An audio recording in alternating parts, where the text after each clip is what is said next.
가셔야 되는데.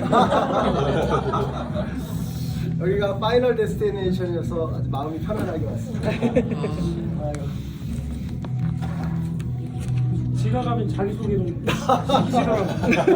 자기소개. 자기소개. 네. 이건 뭐예요? 아니, 제가 목사님께 먼저 그때 예, 말씀하셨던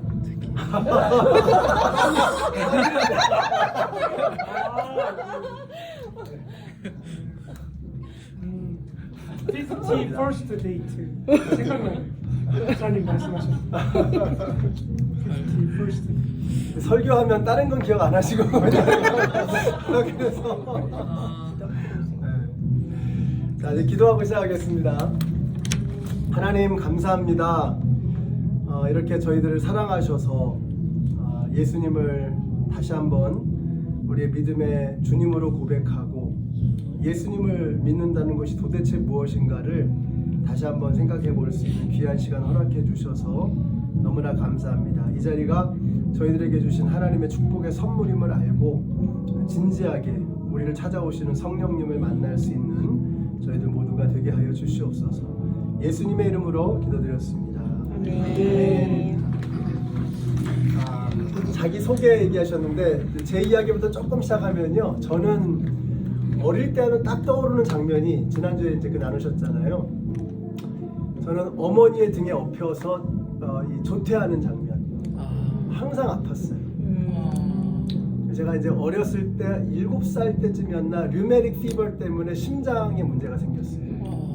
심장 판막증이 있었어요.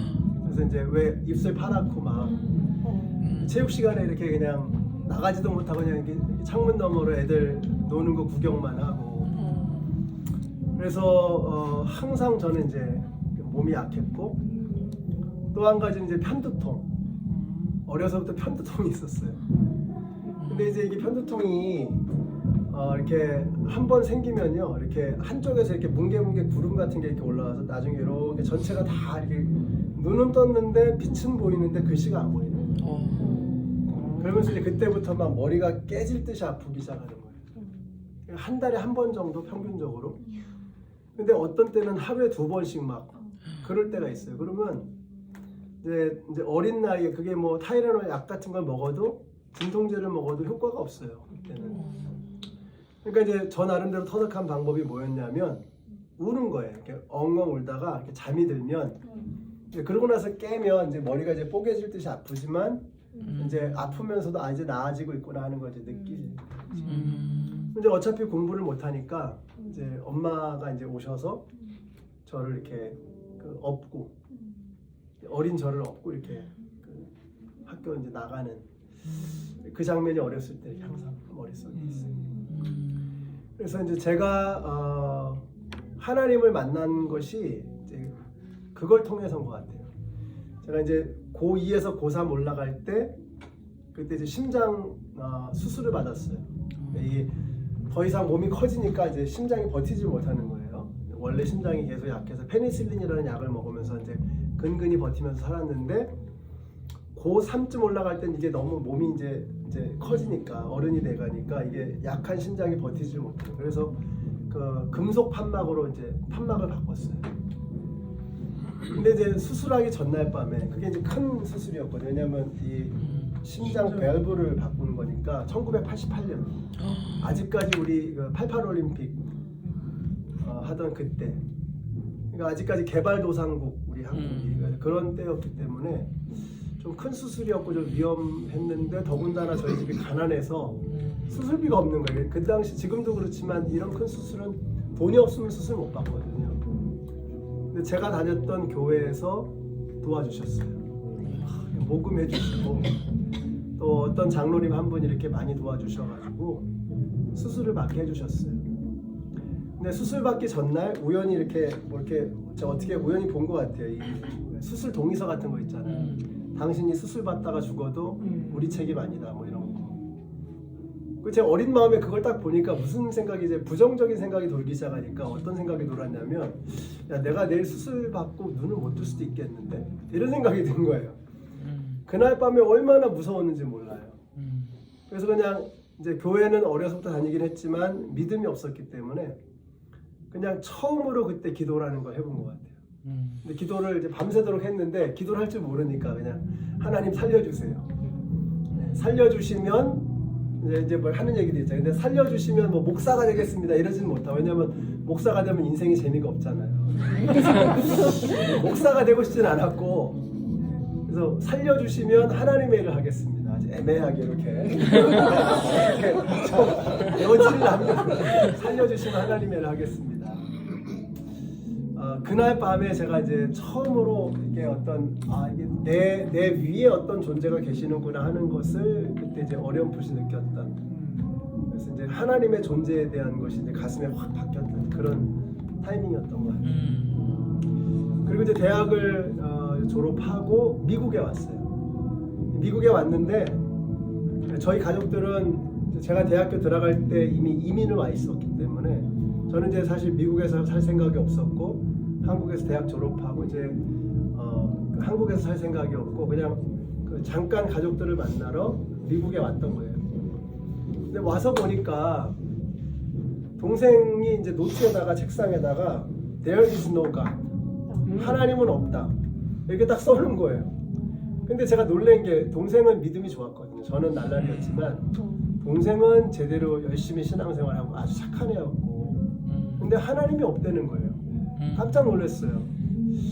왜 그런가 얘기를 들어보니까 저희가 이제 나중에 영주권 신청을 했는데 자기가 그렇게 기도를 한 거예요. 하나님, 얘가 이제 한국에서는 공부를 되게 못했는데 미국에 오더니 얘가 정신 차리고 공부를 열심히 해가지고 공부를 꽤 잘했어요. 대학교 이제 들어갈 때쯤에서는. 그런데 이제 영주권을 신청을 하는데 영주권이 안 된 거예요. 이게 뭐 이렇게 변호사가 뭘 이렇게 잘못했는지. 그러니까 얘 생각에 자기가 그렇게 간절하게 기도했는데 하나님이 어떻게 이러실 수가 있느냐. 그것도 그렇게 아주 말도 안 되는 이유 때문에 그게 영주권이 거절되고, 그러면 자기는 어떻게 이 땅에서 이제 미국에서 어떻게 살아야 되느냐. 절망하면서 하나님한테 섭섭한 마음이 컸던 거예요. 그래서 제가 갈 때쯤에는 하나님이 어딨냐. 하나님에 대한 이제 섭섭한 마음이 너무 컸던 거죠. 교회는 나갔는데 하나님은 안 믿는 그런 상태. 하나님은 너무 섭섭한 그런 상태. 그래서 제가 동생하고 버지니아 살 때였는데 덴버에서 첫 번째로 자마라는 집회가 열렸어요. Jesus Awakening Movement for America라고 해서 2세들을 위한 첫 번째 컨퍼런스가 처음으로 열린 거예요. 2세들을 위한 거니까 이제 영어로 이제 하잖아요. 그래서 저는 이제 미국 온 지 얼마 안 되는데 영어도 잘 못하고 피자 이렇게 막 피자 주문도 못하고 막 전화 오면 막 가슴 두근거리고 막 그런 맥도날드 가도 뭐 넘버원 이거밖에 못하는 그런 상황. 그런데 이제 거기 가서 제가 은혜를 받았어요. 희한하죠. 영어를 모르는데 영어를 못하는데 은혜를 받더라고요. 그래서 자마에 가서 이제 동생도 저도 은혜를 받고 그냥 그 잔디밭에 그 대학교 캠퍼스에서 이제 컨퍼런스가 있었는데 동생하고 저하고 그냥 집회 끝나고 한 1시간 반 동안 끌어안고 그냥 울기만 한 것 같아요. 엉엉 울었어요. 계속 울었어요.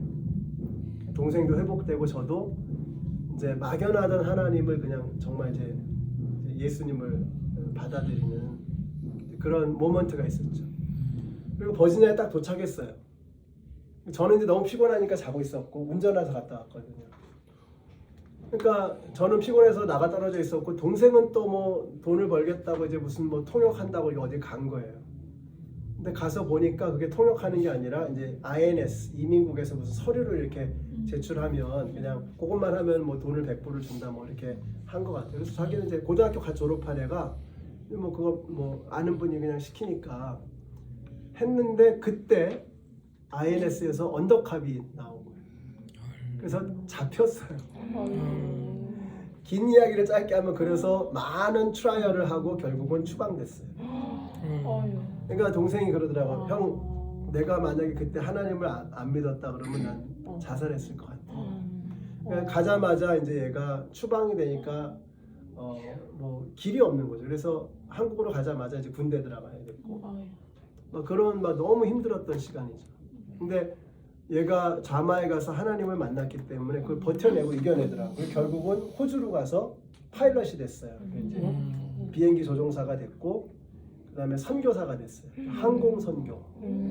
이제 비행기 조종하면서 이제 파푸아뉴기니나 이런데 아주 외지 비행기가 아니면 갈 수 없는 그런 곳에 가서 이렇게 긴급 수송하고 또 선교사님들하고 같이 가서 복음 전하고 환자들 이렇게 데려오고 하는 이제 그런 사역을 지금은 네팔에 있어요. 네팔에 이제 그 네팔 선교사님하고 결혼을 해서 호주 분이신데 그분하고 이제 결혼을 해서 이제 같이 이제 선교 사역을 네팔에서 하고 있죠. 그 덕분에 저는 이제 목회를 하게 된 거예요. 동생을 보면서 하나님한테 막 너무 화가 났어요. 제가 그 생각이 난 거예요. 제가 이제 도둑이 제발저리다고 제가 하나님의 일을 하겠다고 약속을 해놓고 하나님하고는 전혀 상관없이 미국에 온 목적도 그냥 성공하려고 공부 좀 더 해서 잘 먹고 잘 살겠다는 목표 딱 하나를 가지고 미국에 왔던 거예요. 이제 이렇게 그 목적을 가지고 왔는데 하나님께서 동생을 치시는 거예요. 동생은 착한 애인데. 그리고 이제 동생이 믿음 가지고 열심히 살아보려고 하는데 그런 멀쩡한 애를 이제 고등학교 갓 졸업한 애를 추방을 시키고 그게 제가 볼 땐 하나님 너무 화가 나는 거예요. 하나님에 대한 저의 감정은 분노였어요. 분노. 왜 이렇게 하시나? 나를 차라리 치시지 왜 동생을 치시나? 두 번째 감정은 두려움이었어요. 두렵더라고요. 그 다음엔 뭐야? 그러면 이제 막 두려워 걱정이 되는 거예요. 나는 뭐 무기력하고 하나님은 막 뭐든지 하실 것 같은 생각이 들고 막 그러니까 그 두려움. 그때 제가 이제 하나님께서 저한테 보여주셨던 그림이 헨리 나우엔의 책을 그때 읽었는데 이제 하나님은 다운월드 무브먼트 이렇게 내려오시려는데 너 왜 자꾸 올라가려고만 하느냐 그 그림을 딱 보여주시는데 설명은 잘 안 되는데 그러면 주님 제가 목회하겠습니다. 그때 그렇게 된 거예요. 그러면 목회하겠습니다. 그렇게 해서 이제 신학교를 어플라이를 하는데 그때가 7월 달이었어요. 그러면 신학교에서 안 받아주는 때거든요. 다 끝났어요 이미. 데드라인 다 지나간 거예요. 그런데 그때 저하고 좌마에 같이 갔던 분 중에 신학생이 한 분 있었어요.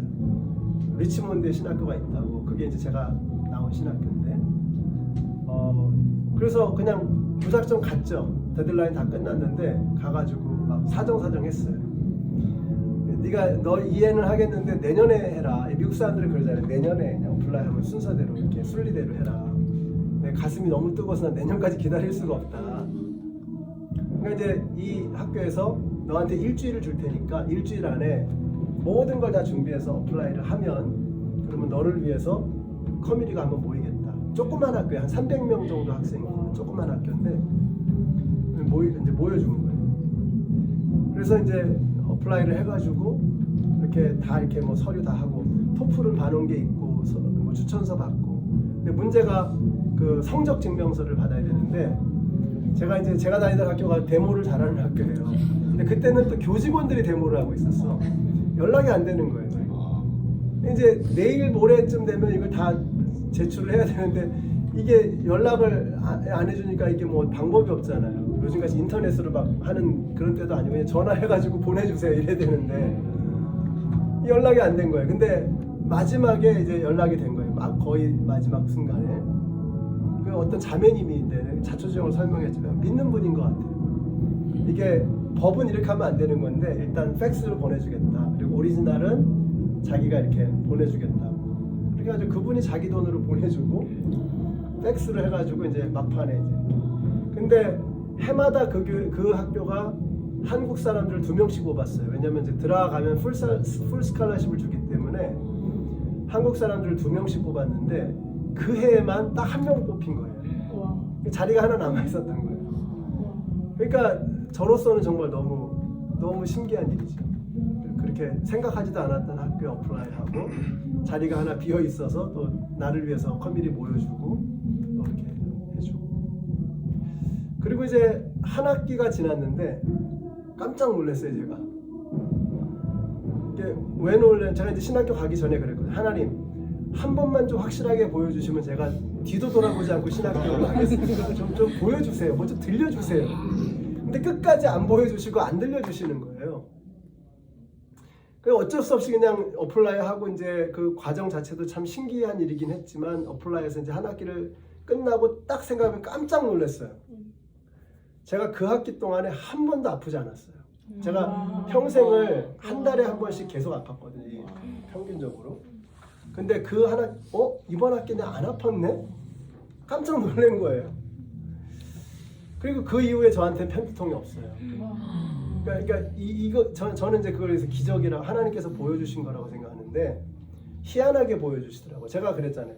보여주시면 제가 하나님 이제는 더 이상 의심하지 않고 보여주시면 제가 이제 주님의 길을 가겠습니다 했는데 끝까지 안 보여주시다가 제가 꺾어져서 순종하고 그 길을 가니까 그때 보여주시더라고요. 그래서 저는 이제 그때 깨달았어요. 아, 이게 하나님이 일하시는 방법이구나. 우리는 이제 자꾸 하나님 뭐 좀 보여주시면 제가 하겠습니다. 거래하잖아요, 거래. 하나님은 그 거래에 말려드시는 분이 아니라는 거예요. 그래서 네가 먼저 꺾어지고 머리 숙이고 하나님 앞에 무릎 꿇으면 그때 하나님이 그때부터 뭔가를 보여주시기 시작하는 거예요. 다른 사람은 모르는데 저하고 저희 어머니는 아시는 거죠. 제 어머니하고 나는 맨날 그것 때문에 내가 평생 알았던 걸 아니까. 그러니까 이 편두통이 고침을 받고 이게 치료되고 하면서 아, 하나님이 진짜 기적을 일으키시는구나, 살아계시는구나 하는 걸 이제 경험했어요.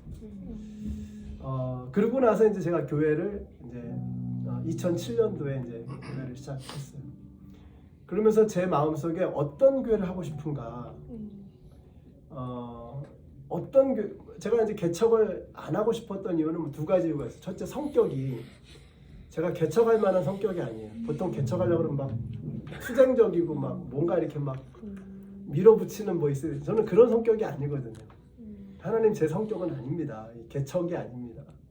또 한 가지는 제가 버지니아에 사는데 버지니아의 교회가 300개가 넘어요. 그 수많은 교회 중에 또 하나의 교회를 세운다는 게 무슨 의미가 있는지를 저는 이유를 찾지 못했어요. 그냥 저는 그냥 성실하게 할 자신은 있으니까 어느 교회 가든지 성실하게 목회하겠습니다. 이랬는데 그러니까 이제 교회를 새로 개척해야 될 이유도 없고 성격도 안 되니까 개척을 생각하지 않았죠. 근데 제가 어떤 교회를 방문하고 와서 그 교회에서는 1년에 세례를 100명을 주는 거예요. 세례를 100명을 주는 거예요. 깜짝 놀랐어요. 야, 세상에 이런 교회가 다 있네. 제가 그 당시에 부목사로 섬기고 있었던 교회가 한 600명 정도 되는 교회였는데 1년에 성인 세례식이 거의 없었어요. 제 기억이 안 나요. 그러니까 진짜 안 믿는 사람, 애들이 중고등부 애들이 커가지고 세례 받는 거는 항상 있잖아요. 근데 안 믿는 사람이 정말 예수님 믿고 세례 받는 걸 거의 보지 못했어요. 근데 제가 더 놀라운 건 이상하다고 생각하지 않았어요.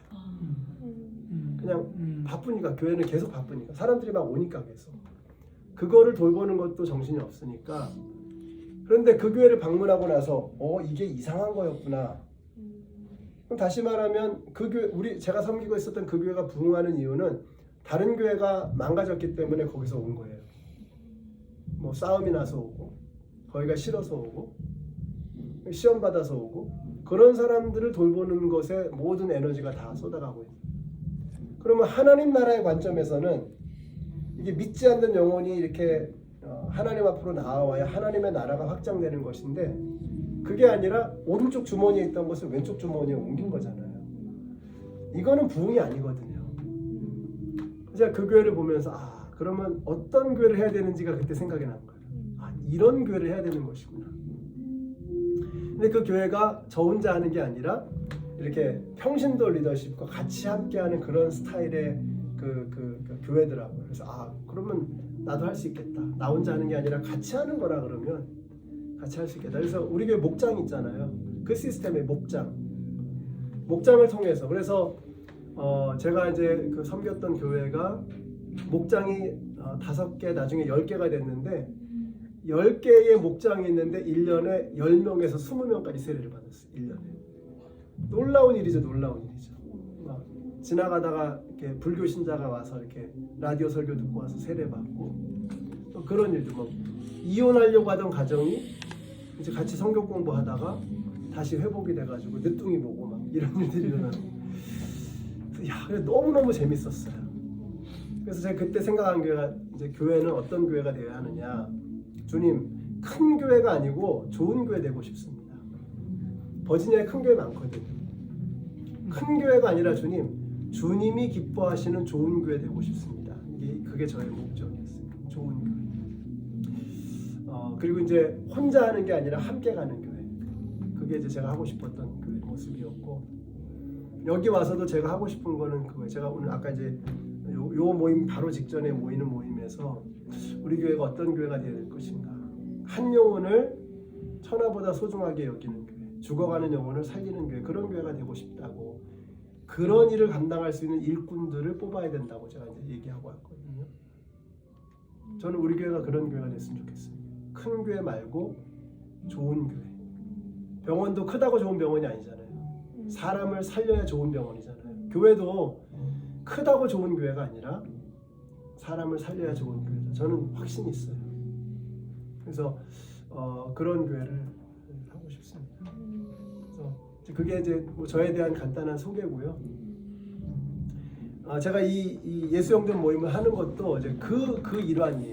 그러니까 이제 보통 이제 이렇게 오면은 뭐 이렇게 성경 공부하고 이렇게 뭐 해가지고 이제 그러고서 이제 그냥 교회 식구가 되잖아요. 근데 저는 이게 되게 중요하다고 생각했어요. 왜냐하면 제가 우리 성도님들, 우리 교회 이제 식구가 되는 건데, 우리 교회 식구의 영적인 상태가 어떤지, 이분이 예수님을 제대로 믿는지 안 믿는지, 천국 갈 준비가 되는지 안 되는지를 전혀 모르는 상태에서 그냥 안녕하세요 인사하고 웃고 이렇게 이러고 지나가면 제가 나중에 예수님한테 되게 야단 맞을 것 같아요. 너 뭐 하다가 왔냐? 뭐 앞에서 폼 잡고 그러려고 목사하는 거 아니잖아. 되게 야단 맞을 것 같아요. 그래서 저는 이 시간을 굉장히 중요하게 생각하고, 이게 이제 굉장히 중요한 어떤 영적인 분수령이다 이렇게 생각합니다. 제가 사실은 이제 이 영전 모임을 중요하게 이제 생각했던 것 중에 하나가, 제가 이제 대학교 때 우리 교회 대학부 대학부 회장이었어요. 근데 저보다 1년 먼저 회장하신 선배가 여자분이셨는데, 누나인데, 그분이 지금 이제 몽골 선교사로 가 계세요. 근데 그 누나가 임기를 마치면서 저한테 물어보더라고요. 해길이는 오늘 죽으면 천국 갈 준비가 돼 있어? 물어보시는데 제가 깜짝 놀랐어요. 저는 그런 질문을 받아본 적이 없거든요, 평생. 그 질문을 받는 순간 기분이 되게 나빴어요. 왜냐면 내가 이 교회를 몇 년을 다녔는데, 내가 청년부 회장인데 어떻게 이런 사적인 질문 하나 재수없게 막 속으로 막 재수없게 그런 생각이, 집에 들어가서 가만히 생각해 보니까 왜 내가 그렇게 기분이 상했을까를 생각해 보니까 제가 확신이 없었던 거예요. 그 질문에 답을 예수님 믿으니까 저는 천국 갑니다, 확신이 있습니다 하면 되는데, 그 답을 생각해 본 적이 없는 거예요. 그런 질문을 받아본 적이 없는 거예요. 그래서 제가 머리로 한 대 맞은 것 같았어요, 머리. 그래서 제가 오늘 여러분에게 그 좀 재수없는 질문을 먼저 좀 하고 싶은 거예요. 이게 너무 중요한 것이기 때문에. 왜냐하면 우린 다 죽어요.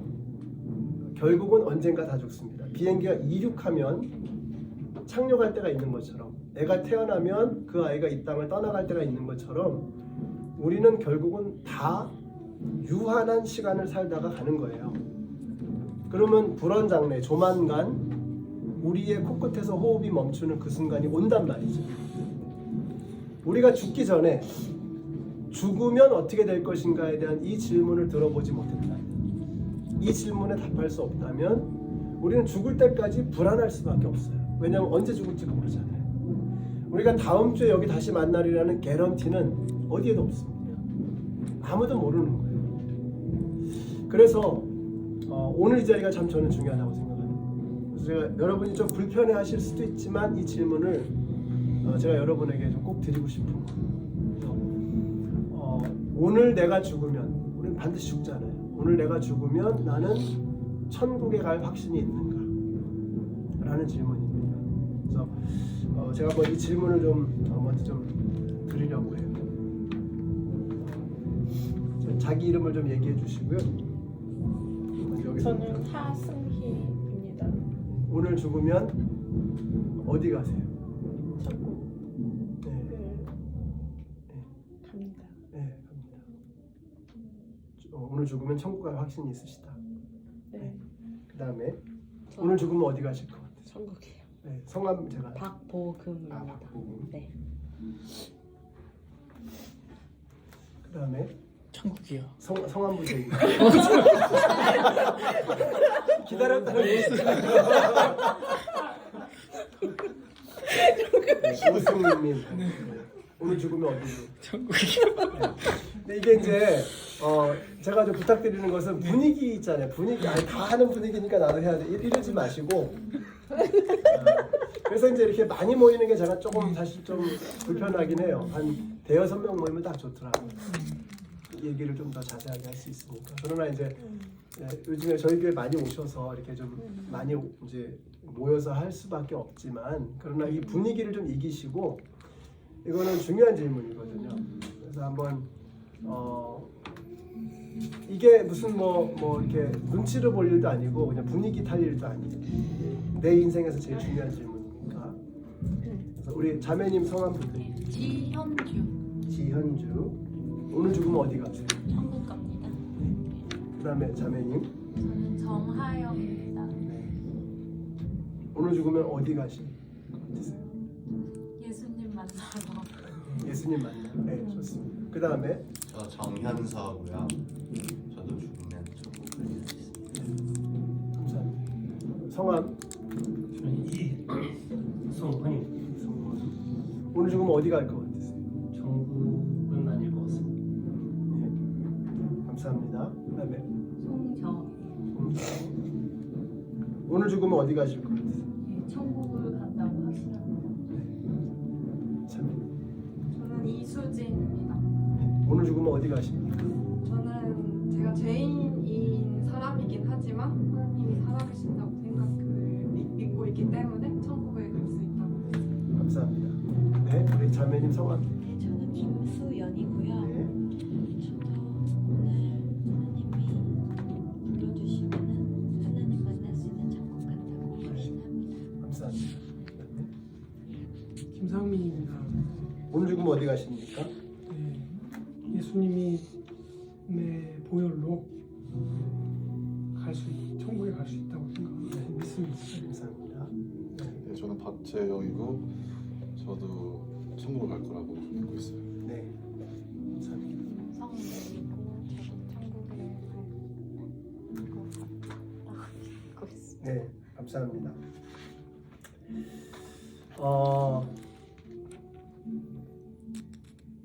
이제 많은 사람이 이 질문 앞에서 이제 오늘 죽으면 어떻게 될 것 같으세요? 그러면 이제 죽어봐야 알지요. 이런 분도 계시고 생각 안 해봤습니다. 이런 분도 계시고 뭐 죽으면 다 끝이지요. 이런 분도 계세요. 저는 다 이제 나름대로 고민이 있으시고 생각이 있으시다고 생각해요. 근데 죽어봐야 알지요. 라고 해도 괜찮을 만큼 우리의 인생이 가벼운 것인가? 결코 그럴 수 없다고 생각합니다. 죽으면 끝이지요. 그러니까 죽으면 이제 죽음을 이유로 모든 것이 다 물질 세계가 사라지고 그러면 끝이다라고 이제 생각하는 거죠. 그러면 얼마나 좋겠어요. 얼마나 편하겠어요. 만약에 그렇다면 저도 목사 안 할 것 같아요. 죽으면 끝인데 뭐 교회를 왜 나옵니까, 솔직히. 죽으면 끝인데. 그러면 절에 가는 거하고 교회 나오는 게 무슨 차이가 있어? 아무런 마음 수련, 요가 이거 아무 차이가 없는 거거든요. 죽으면 끝이 아닙니다. 그거부터 확실하게 얘기를 해야 됩니다. 왜냐하면 인간과 동물의 유일한 차이는 동물도 다 이제 이렇게 요즘 이제 계속 이제 과학이 이렇게 좀 연구가 발달하다 보니까 다 이런 것들이 나오는데 동물들도 언어가 있고 동물들도 유희 생활을 하고요.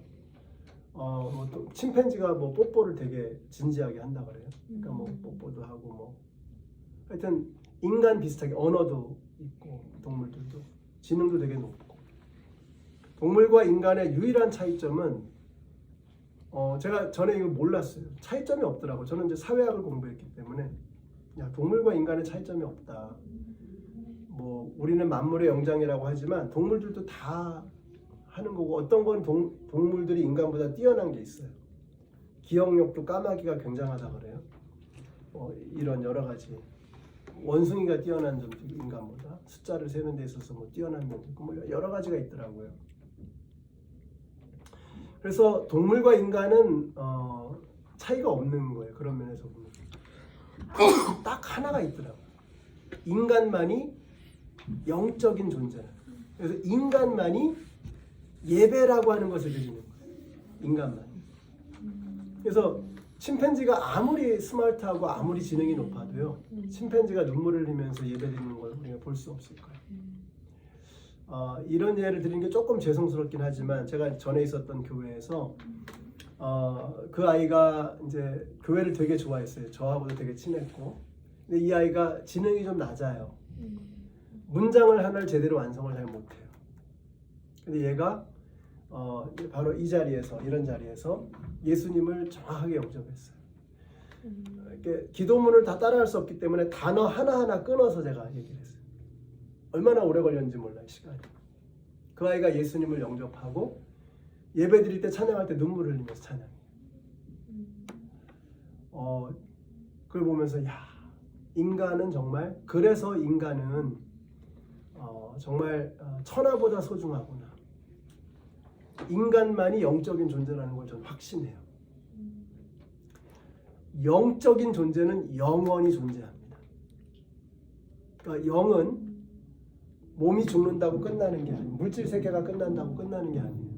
옛날에 1969년이었나요? 71년이었나? 그 스푸트니크 샥이라고 있었죠. 소련의 우주 비행사 유리 가가린이 이게 지구 바깥으로 나가가지고, 유물론자들이잖아요. 그러니까 신은 없다고 믿는 사람들이잖아요. 소련 사람. 나가가지고 그런 거, 하나님이 없다는 거예요. 여기 와봤네, 하나님 없네 하면서 조롱하는 거죠. 얼마나 멍청한 소리예요. 하나님은 공간의 어떤 한 부분에 계시는 분이 아닌 거예요. 그분은 영적인 존재이신 거죠. 그러니까 우리 인간이 존재하는 게 3차원에다가 시간까지 해서 4차원 세계에 존재한다 그러면 하나님은 그거보다 더 높은 차원에서 존재하시는 거예요. 인터스텔라라는 영화 보셨죠? 차원이 다르니까 서로 소통이 안 되잖아요. 이해를 못 하잖아요. 개미가 인간을 이해 못 하듯이 인간이 신적인 존재를 이해 못 하는 게 당연한 거예요. 만약에 우리가 하나님을 다 이해한다면, 하나님을 다 글로 설명해가지고 하나님 이런 분이라고 다 설명을 다 디코딩을 해놓으면, 할 수 있다면 그게 무슨 하나님입니까? 하나님은 인간의 언어로 설명이 안 되는 거예요. 우리가 그분을 다 알 수가 없는 거예요.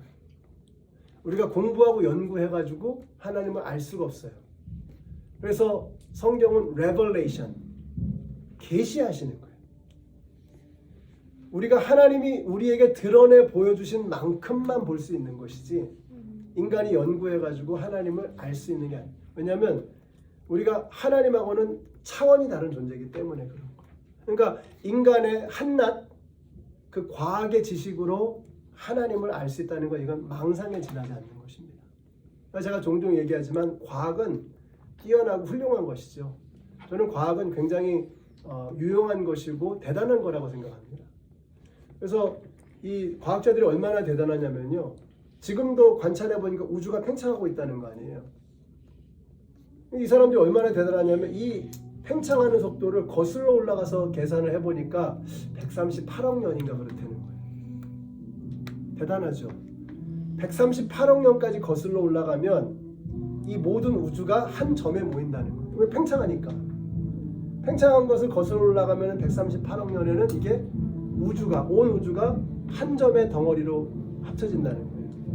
그때 어마어마한 힘이 빵 가해지면서 빅뱅 띠어리죠. 그러면서 그때 우주가, 그때 대폭발과 함께 우주가 시작됐다는 거예요. 이게 지금 거의 모든 우주 선체 물리학자들이 동의하는 우주의 생성 원리입니다. 거의 모든 학자들이 동의하는 거예요. 과학이 대단하잖아요. 그런데 과학은 거기까지입니다. 자, 138억 년 전에 한 점이 있는 거예요. 거기에 어마어마한 힘이 가해졌다는, 그때부터 우주가 만들어졌다는 거예요. 그렇다면 그 점은, 그 처음의 물질은 어디에서 나왔으며, 그 엄청난 에너지는 어디에서 그 폭발이 시작됐느냐, 그 에너지가 어디서 나왔느냐, 설명할 방법이 없는 거예요, 과학은. 그러니까 과학이 대단한 것이지만 과학에는 분명히 한계가 있다는 것입니다. 근데 이거를 사람들이 생각을 안 하는 거예요. 그래서 과학을 하나님처럼 숭배하죠. 과학으로 모든 게 다 될 수 있다고 생각하는 거예요. 과학 만능주의. 그렇지 않습니다. 과학은 한계가 있는 것이죠. 그래서 성경책을 가지고 과학을 하려고 해서도 안 되고 과학을 가지고 성경책을 다 설명하려고 해서도 안 되는 거예요. 그건 둘 다 시도 자체가 잘못된 거예요. 그래서 어떻게 이야기하는 게 더 좋냐면요. 크리에이터, 창조주가 누구인가를 설명하는 게 성경책이에요. 크리에이터가 누구냐? 이 모든 걸 창조하신 분은 하나님이시다. 하나님은 어떤 분이시냐? 이걸 고백하는 게 성경책입니다. 그럼 크리에이션, 하나님께서 만들어 놓으신 그 창조 세계에는 어떠한 것이냐라는 것을 설명하는 게 과학책이라는 거예요. 그러니까 성경책과 과학책은 영역이 다른 거예요. 이 성경책과 과학책이 공이 하나님을 설명하고 있는 거예요. 그러니까 저는 과학에 관심이 많이, 저는 과학을 되게 싫어해서 문과가 됐거든요. 수학도 못하고. 근데 이상하게 목사가 되고 나서 과학이 재밌는 거예요. 제 책장에는 과학책이 꽤 많습니다. 재밌는 거예요. 왜냐하면 과학이 발전할수록 오히려 저는 하나님이 어떤 분이신가를 설명한다고 확신해요. 그러니까 과학책은 크리에이션, 하나님이 어떻게 창조하셨는가. 성경책은 크리에이터, 창조주는 어떤 분이신가를 고백하는 거예요. 그런데 과학책을 가지고 과학을 하려고 그러니까 안 되는, 성경책을 가지고 과학을 하려니까 안 되는 거죠.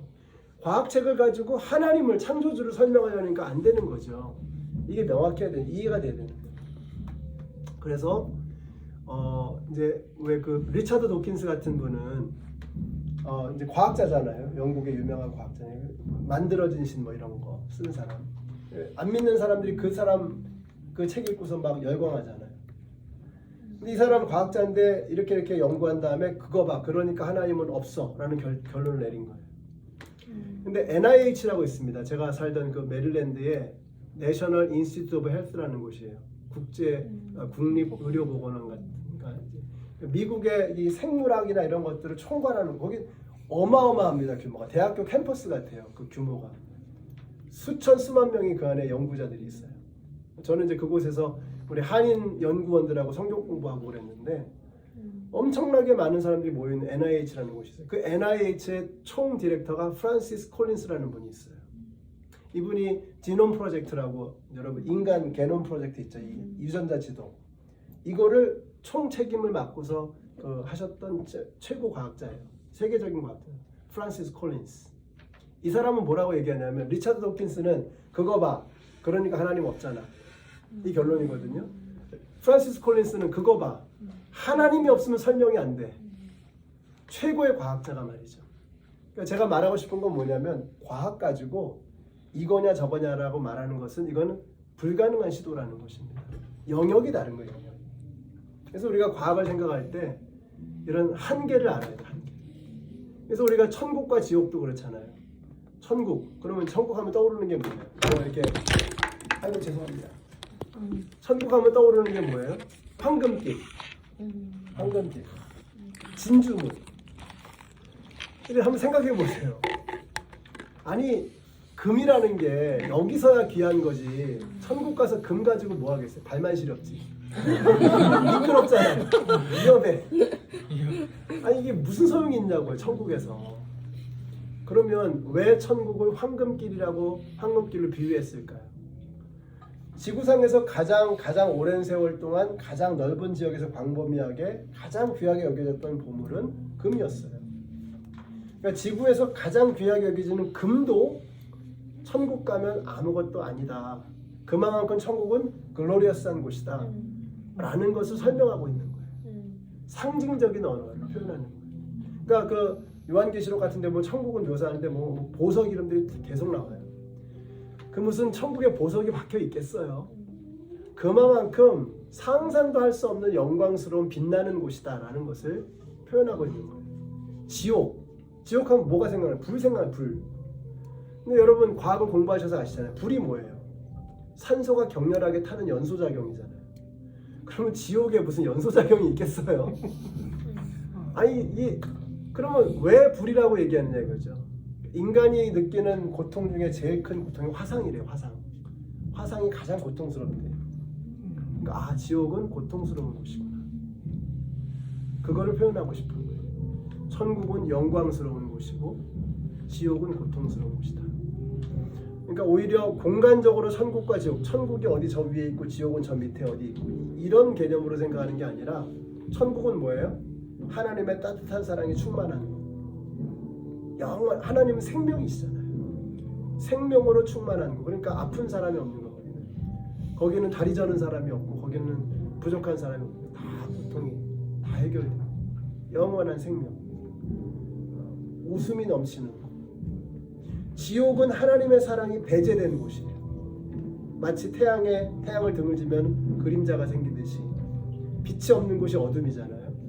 따뜻하지 않은 곳이 열이 없는 곳이 추운 곳이잖아요. 지옥이 그런 거예요. 하나님의 사랑이 배제되어진 곳이 지옥이라는 거죠. 그곳은 고통스럽다는 것이죠. 그러니까 우리가 이제 먼저 생각해야 될 게 과학이라고 하는 것의 한계를 알아야 된다는 거예요. 우리는 손에 잡히지 않고 눈에 보이지 않으면 없다고 생각해요. 그러나 정말 그렇습니까? 우리가 이렇게 조용한 적막한 그런 공간에 있을 때 우리 귀에 안 들리잖아요. 그러나 우리 귀에 들리지 않는다고 소리가 없는 게 아니죠. 우리 인간의 가청 주파수를 벗어나 있는 거죠. 인간의 심장 뛰는 소리가 엄청나게 크대요. 그걸 들어야 되는데 근데 우리 뇌에서 그걸 조절해서 그 소리를 못 듣게 한다 그러더라고요. 그거 들으면 잠 못 자죠. 일 못 하죠. 그러니까 소리가 없는 게 아니라 듣지 못하는 거예요. 지구가 자전하고 공전할 때 얼마나 소리가 나겠어요. 그걸 듣지 못하는 가청 주파수를 넘어서니까. 영화에서 보면 이렇게 어두운데 이렇게 뭘 탁 쓰면 막 사람 왔다 갔다 하잖아요. 없는 게 아니라 안 보이는 거예요. 그러니까 우리는 과학이라는 게 눈에 보이지 않고 손에 잡히지 않고 반복적으로 검증 가능하지 않으면 존재하지 않는다 이렇게 생각하지만 그건 과학의 한계 안에서 하는 얘기죠.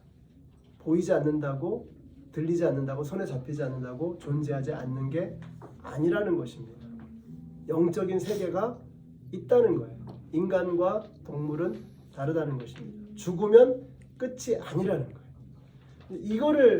이거를 이해하지 못하면 성경책이 다 되게 허무맹랑한 소리가 되는 거죠. 읽어도 이해가 안 되죠.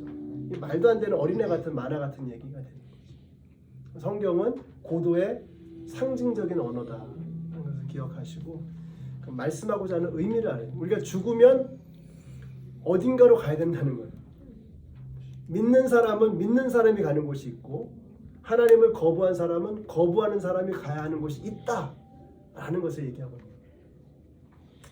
그러면 이제 많은 종교가 여러분 세상의 모든 종교가 다 그렇죠. 전부 방향이래요. 종교라는 단어의 정의 자체가 인간이 신적인 존재에게로 나아가는 사고의 체계예요. 그게 종교예요. 그러니까 방향이 항상 여기에서 이렇게 올라가는 거예요.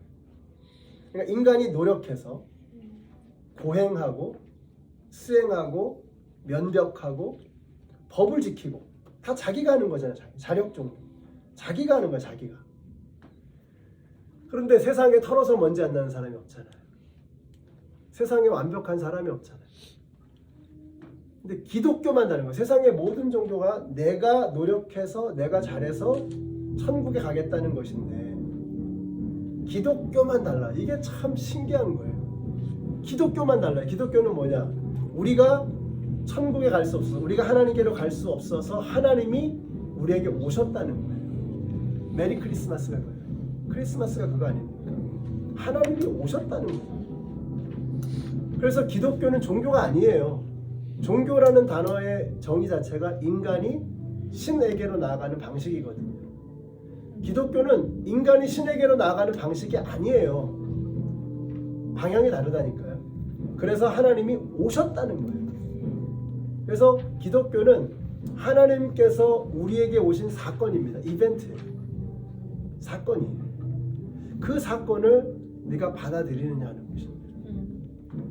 그 이야기가 바로 첫 번째 말씀이에요. 우리 에베소 2장 8절과 9절 같이 읽겠습니다. 시작.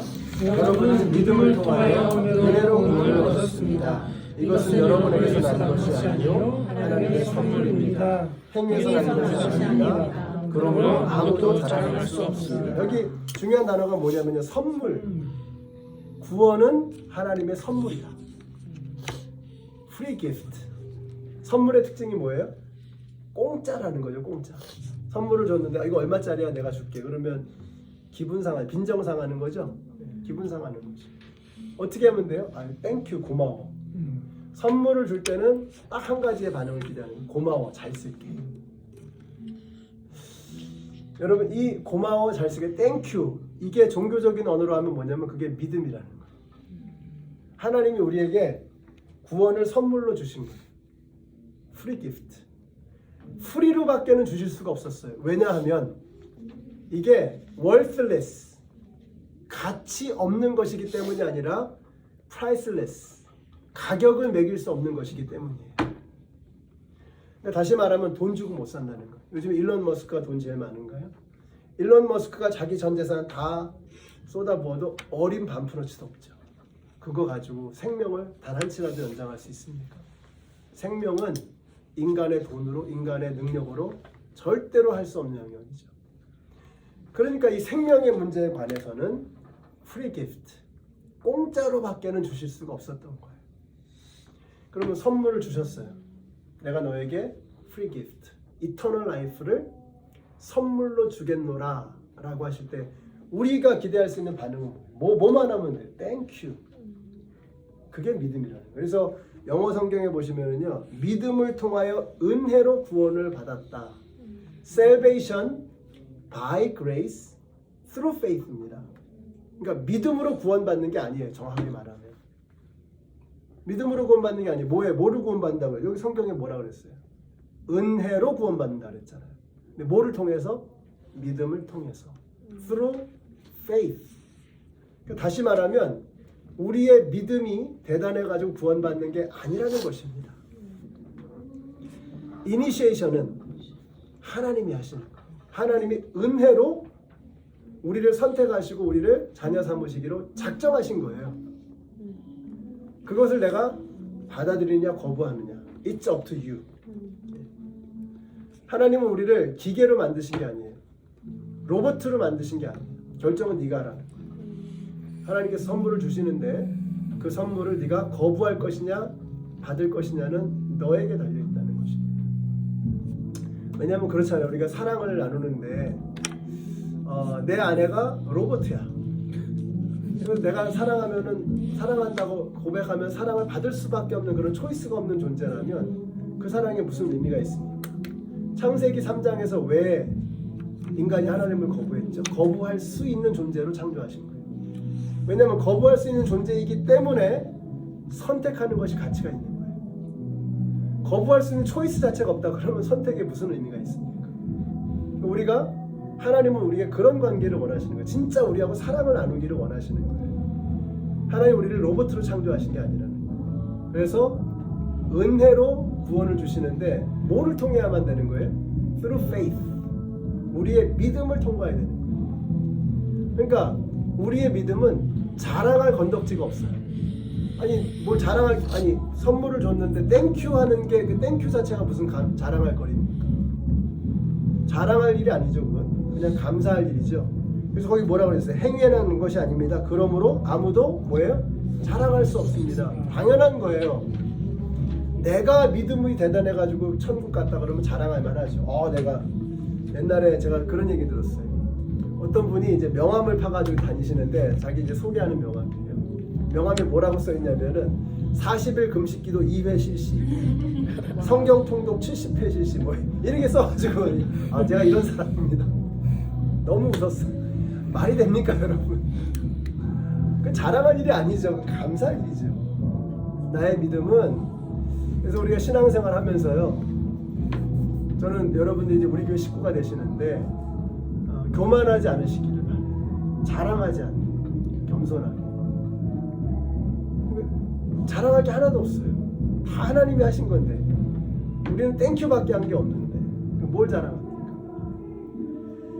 제가 이거를 이게 정말 중요하구나 이걸 깨달은 거예요. 저는 막 내가 노력해서 뭘 해야 되는 줄 알았는데 신앙은 그런 게 아니구나. 그냥 공짜로 주신 거구나. 땡큐 하면은 되는 것이구나. 그러니까 자랑할 것이 없구나. 깨달은 거예요. 그래서 이번에 이제 우리 가족이 되시는 여러분들이 겸손하게 즐겁게 신앙생활을 시작하시면 너무 좋겠습니다. 저는 이 로마서 8장 5절이 참 중요한 것이 같이 읽겠습니다. 시작. 우리가 아직 죄인 되었을 때 그리스도께서 우리를 위하여 죽으시고 하나님께서는 우리에게 대한 자기의 사랑을 확실하게 보여주셨습니다. 여기서 핵심은 뭐냐면 우리가 아직 죄인 되었을 때 이 단어입니다. 죄인 되었을 때, 그러니까 여러분이 인생의 클라이막스 최절정에 달했을 때, 제일 잘 나갈 때, 완벽할 때, 거짓말도 안 하고 막 은혜만 받고 막 너무 막 거룩하고 그럴 때 이 훌륭하네. 그래서 우리를 자녀 삼으신 게 아니라는 거예요. 이게 감사한 거죠. 왜냐면 우리가 바닥을 쳤을 때, 야, 네 바닥이 이거야? 근데 그 바닥을 쳤을 때 우리를 자녀 삼아 주셨다면 어떻게 될까요? 안심이 되죠. 내가 잘나서 하나님 자녀 삼아 주신 게 아니구나. 잘났을 때 구원해 주시면 불안하죠. 이건 내가 인생에 한 번이었는데 다시는 이렇게 못할 텐데 불안하죠. 근데 이게 복음이에요. 우리가 아직 죄인 되었을 때 이게 복음의 핵심입니다. 우리가 죄인 되어서 자격이 없는데 자격 없는 우리에게 영원한 생명을 주셨다. 이게 복음의 핵심이에요. 그러니까 여러분이 마귀가 여러분이 막 흔들 때 있잖아요. 네가 무슨 뭐 그리스도인이라고, 네가 무슨 뭐 집사라고, 네가 무슨 목사라고 막 흔들거든요. 그럴 때 이제 그래 네 말이 맞다 마귀한테 그런 거죠. 그래서 예수님이 나를 위해서 죽으신 거야. 이 한마디 마귀는 떠나가는 거예요. 우리가 죄인이었을 때 구원받았잖아요. 내가 죄인 되었을 때 구원받은 사람이야. 이거 왜 이래? 이거 하면서 대드는 거죠. 그럼 마귀는 할 말이 없는 거예요. 근데 여러분 자꾸 교만해지면 마귀는 이걸 공격하거든요. 우리의 교만함을 가지고 공격하거든요. 우리가 하나님 앞에 나는 죄인입니다 하면은 마귀는 공격할 레버리지가 없는 거예요. 근거가 없는 거예요. 자, 이사야서 53장 6절 같이 읽겠습니다. 시작. 우리는 다 양 같아서 그릇을 가리며 각기 제 길로 갔거늘 여호와께서는 우리 일의 죄를 그에게 감당시키셨도다. 여기 이제 다 양 같아서 칭찬같이 들리죠. 양 하면 이제 이미지가 좋잖아요. 일단 양은 실리 침대 생각나고 귀엽잖아요. 양처럼 온순하다. 양띠 그러면 이제 온순하다. 근데 이스라엘 사람들은 이제 양을 치는 사람들이잖아요. 양을 잘 알거든요. 근데 이 사람들이 양을 잘 아는데 양이 어떤 존재인가를 너무 잘 아는 거예요. 동물 중에는 두 가지가 있죠. 뛰고 보는 놈하고 보고 뛰는 놈. 양은 뛰고 볼까요? 보고 뛸까요? 뛰고 봐. 네, 뛰고 보죠. 일단 소리가 나면 바다닥 소리 나면 일단 뛰고 도망치면서 보는 거죠. 사자는 보고 뛰죠. 소리가 나도 어떤 놈이야 딱 하고 이제 딱 보고 뛰는 거죠. 양은 그런 연약한, 그러니까 힘이 없다는 거예요. 그러니까 다시 말하면 스스로 생존할 능력이 없어요. 목자가 아니면 살 방법이 없어요. 그러니까 무능력하다는 거죠. 뿐만 아니라 고집이 세야 돼요. 고집 되게 세가지고 말 되게 안 듣고. 그리고 이제 미련하대요.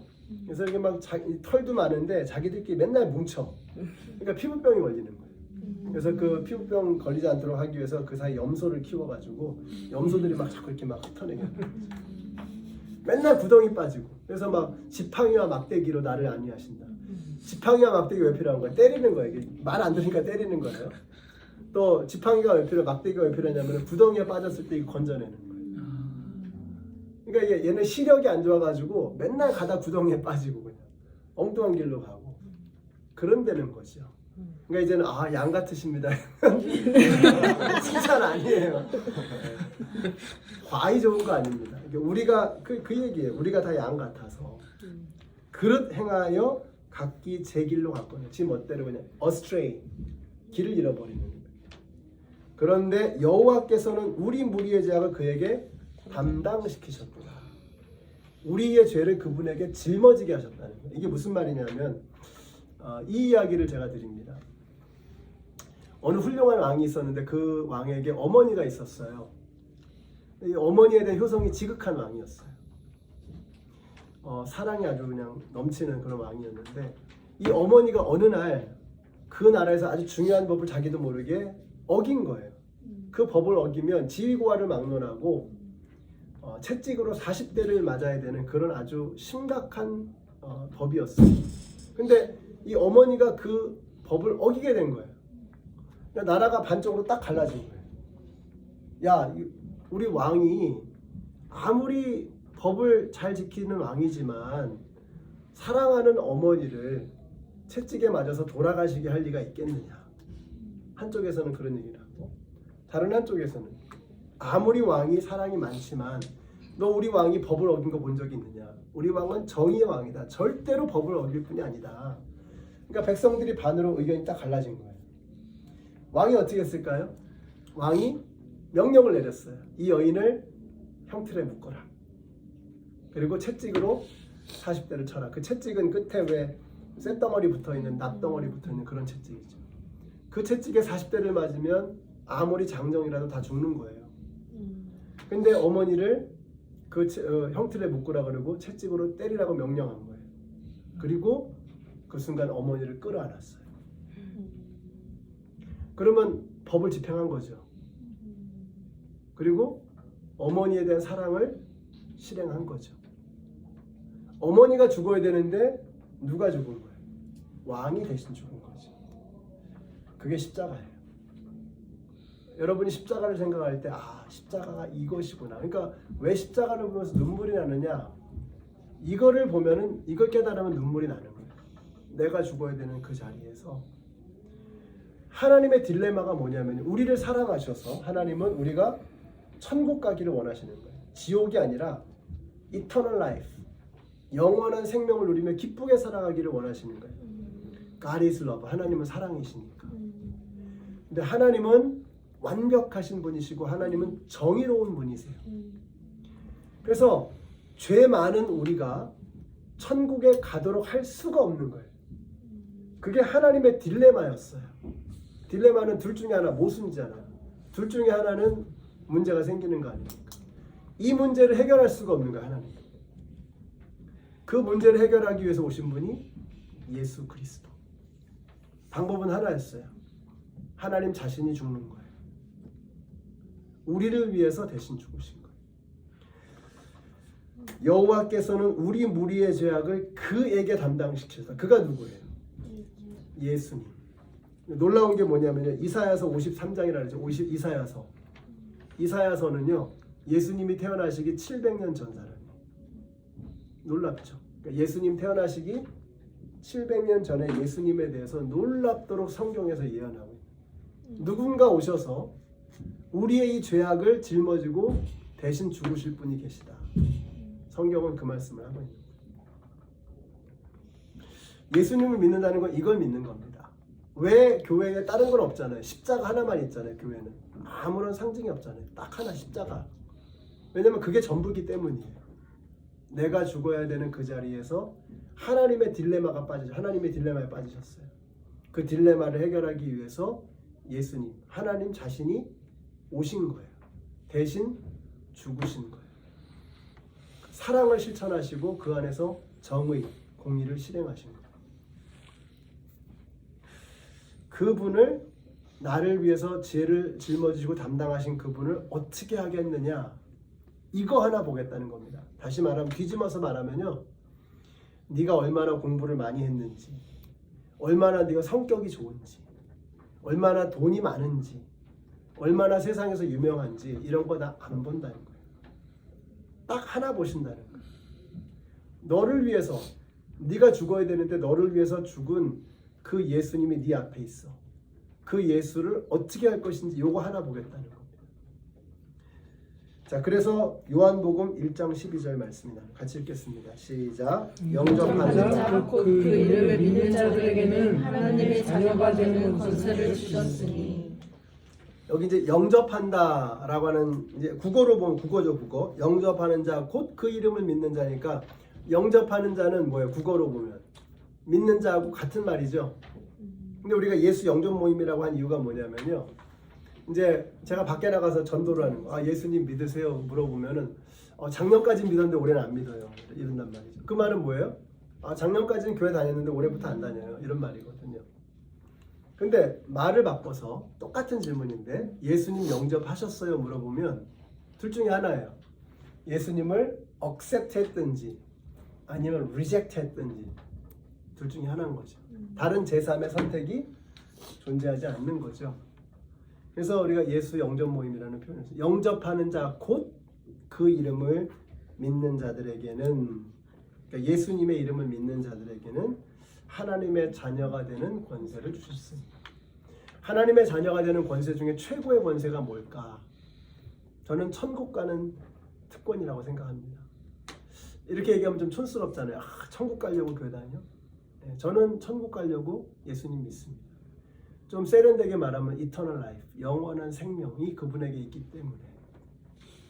그러니까 뭐 고상하게 그거 아닌 것 같아요. 죽음의 문제를 해결하기 위해서 예수님이 오셨다는 거예요. 그렇다면 그분이 오신 목적. 그래서 하나님의 자녀가 되는 권세. 이게 무슨 말이냐면 이런 거죠. 우리가 이제 어렸을 때 생각해 보시면 지난번에 얘기하신 어렸을 때 추억들을 많이 얘기하셨어요. 논두렁 밭두렁에서 막 이제 한참 하루 종일 놀면 이제 엄마가 부르죠. 아무개야 밥 먹어라, 상민아 밥 먹어라. 그러면 이제 예 엄마 갈게요. 그럼 이제 그때 되면 이제 다들 집으로 돌아가는 거죠.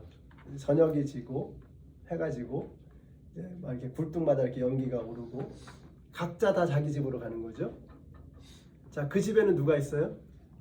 엄마 아빠가 있는 거죠. 하루가 끝나면 각자 자기 집으로 돌아가는 거예요. 우리가 이 땅에서 태어났어요. 이 땅에서 태어나서 그 일생이 끝나면 각자 자기 집으로 돌아가야 될 때가 와요. 근데 누구 집 어디로 가는 거예요? 우리 아버지가 있는 곳으로 가는 거예요. 우리 아버지가 있는 곳이 내 집이야. 너네 아버지가 있는 곳은 내 집이 아니야. 그죠? 네, 우리 아버지가 있는 곳이 내 집이에요. 영접하는 자 곧 그 이름을 믿는 자들에게는 하나님의 자녀가 되는 권세를 주셨다. 그러니까 예수님 믿으면 하나님의 자녀가 된다는 거예요. 다시 말하면 예수님 믿으면 하나님이 내 아버지가 된다는 거예요. 그러면 죽으면 어디 가요? 아버지 있는 데로 가는 거예요. 아까 제가 이제 질문하면서 계속 제가 속에서 이 질문 하고 싶어. 근데 안 했어요. 기다린 거예요. 다 가신다고 했잖아요. 왜 가시냐고 물어봐야 돼요. 딴 게 없어요. 하나님이 내 아버지잖아. 아버지 집에 가는 거예요. 하루가 끝나면 핵이라 밥 먹어라 그러면 이제 엄마 아빠 있는 곳에 집에 가서 밥 먹는 것처럼 우리가 인생이 끝나면 이제 우리 집으로 가야 되는데 그곳이 어떤 곳이냐? 내 아버지가 있는 곳. 내 아버지가 누구예요? 내가 예수님 믿으면 하나님이 내 아버지가 되는 거예요. 예수님을 거부하면 마귀가 내 아버지예요. 우리는 마귀의 자녀니. 마귀의 자녀라고 표현했죠. 성경에서 마귀의 자녀라고. 근데 마귀의 자녀였던 우리가 예수님을 영접함으로 하나님의 자녀가 되는 거예요. 그러니까 마귀가 열불이 나죠. 자기 품에 있던 자녀. 그러니까 전도가 왜 힘드냐면 이런 거예요. 내가 예수님 믿고 싶은데 자꾸 막 뭔가 막 막어. 예수님 믿으려고 그러는데 자꾸 막 뭐 교회 가다가 뭐 티켓 끊고 막 사고 나고 막 머리가 갑자기 아프고 괜히 막 교회만 가려고 그러면 막 바빠지고 이런 일들이 많이 생겨요. 전도하다 보면 희한하게 왜 그래? 이게 보이는 거예요. 영적인 공격이 있는 거예요. 마귀가 가만히 있겠어요? 자기 품 안에 있던 자식이 예수님의 품으로 옮겨가는데 가만히 있겠냐고요. 그러니까 전도는요 만만하지 않아요. 영적 전쟁이 되게 치열해요. 그래서 한 사람 전도하는데 수년이 걸려요. 쉽지 않은 일이에요. 그러니까 굉장히 영적인 싸움이 치열한 거죠. 우리가 하나님의 자녀가 됐다. 하나님의 자녀가 되면 최고의 특권은 뭐냐? 아버지 집에 가는 거예요. 아버지 집에. 하나님 아버지 집에. 자, 요한계시록 3장 20절 같이 한번 읽어보실게요. 시작. 볼지어다 내가 문 밖에 서서 두드리노니 누구든지 내 음성을 듣고 열면 내가 그에게로 들어가 그로 더불어 먹고 그는 나로 더불어 먹으리라. 자, 어떻게 하나님의 자녀가 되느냐 하는 것입니다. 어떻게 하나님의 자녀가 되느냐? 예수님께서 여러분의 마음의 문을 두드리시는 거예요. 뭐만 하면 돼요? 열기만 하면 돼요. 이 문은 바깥에서 부수고 들어올 수 있는 문이 아니에요. 하나님 능력이 부수고 들어오시죠. 근데 하나님이 능력 있으시지만 안 부수고 들어오세요. 왜요? 우리를 로봇으로 만드신 게 아니잖아요. 강제적으로 우리를 점령하시려는 게 아니잖아요. 우리의 마음을 감화시키셔서 우리가 자발적으로 마음 열기를 원하시는 거예요. 아니, 뒤집어서 말하면 예수님 안 믿으면 할 수 없어요. 목사가 이렇게 말하면 되게 민한데 안 믿으면 할 수 없어요. 저는 생각이 그래요. 자기 손해예요. 안 믿으면 어떻게 할 거예요? 그러면 뭐 마귀의 자녀로 사는 거죠. 근데 어떻게든 믿게 하려고 막 애를 쓰는 거죠. 근데 안 믿으면 자기 손해라는 걸 자꾸 생각을 못 하는 거예요. 예수님께서 문을 이렇게 두드리시고 여기서 내가라고 할 때 나는 누굴까요? 예, 예수님이시죠. 문은 뭐를 상징할까요? 우리의 마음의 문을 상징하는 거예요. 그러니까 우리의 마음의 문을 두드리시는 거예요. 언제 두드리셨어요? 예, 여러분이 예수님께서 두드리셔서 여기 오신 거예요. 여기 예수님 두드리셔서 여러분이 예수님을 받아들이신 거예요. 수많은 사람들을 통해서 지나가다가 이렇게 누군가의 도움 받았는데 그 사람이 예수 믿는 사람, 고마워요. 교회에서 어렸을 때 가가지고 뭐 캔디 주고 뭐 과자 준다고 해서 가서 그때 어릴 적 생각이 나. 그런 벽돌 한 장 한 장이 쌓인 거예요. 그러다가 어느 시점에 예수님께서 문을 두드리실 때 열리는 거죠. 그러니까 그런 많은 두드림이 있었던 거죠. 근데 열고 안 열고는 it's up to you. 이거는 누가 대신해 줄 수 있는 게 아니에요. 예수님이 부수고 들어오시는 분이 아니에요. 그냥 문을 두드리신다는 건 뭐예요? 문을 열고서 들어오세요 잡아 끌지 않아도 돼요. 왜요? 이미 들어오시겠다는 뜻을 분명하게 하셨어요. 들어오고 싶으셔서 문을 여신 거예요. 두드리신 거예요. 우리는 문을 살짝 열기만 하면 돼요. 제가 보니까 이래요. 부끄러워서 부끄럽잖아요. 예수님. 문을 살짝만 이렇게 열어도 예수님이 막 비집고 들어오시는 것 같아요. 기다렸다는 듯이 비집고 들어오시는 것 같아요. 마치 이런 거 같아요. 100만 년 동안 어둠 속에 있었던 지하 감옥. 한번 상상해. 100만 년, 밀리언 이어 동안 어둠 속에 있었어요. 한 번도 문을 열어서 밝은 적이 없었어. 그런데 그 100만 년 동안 지하 감옥이 창문을 살짝 열어서 빛이 들어가는데 너무 오랫동안 어둠 속에 있었기 때문에 빛이 들어가면서도 이게 막 빛과 어둠이 싸우면서 깜빡깜빡하다 형광등을 깜빡깜빡하다가 밝아질까 아니면 들어가는 즉시 밝아질까요? 즉시 밝아지죠. 이게 굉장히 중요한 거예요. 여러분 우리가 마음의 문을 살짝만 열어도요. 예수님이 빛 대신 예수님이 들어오시면 그 즉시 밝아지는 거예요. 너무 오랫동안 예수님을 거부했기 때문에 빛과 어둠이 막 씨름하고 싸우다가 겨우 밝아지는 게 아니라 내 마음의 문을 살짝만 빼꼼히 열기만 해도 예수님은 확 들어오시는 거예요. 기다렸다는 뜻이. 여러분이 이 믿음의 용기를 마음의 문을 그래서 세상에 다 알고 예수님 믿는 사람은 아무도 없습니다. 그러니까 우리는 다 알면 믿을게요. 다 보면 믿을게요 하지만 그건 믿음이 아니에요. 믿음이라는 단어 자체가 이런 거잖아요. 왜 이런 실험 있잖아요. 공이 이렇게 굴러가는데 보이다가 책상 밑으로 딱 굴러가요.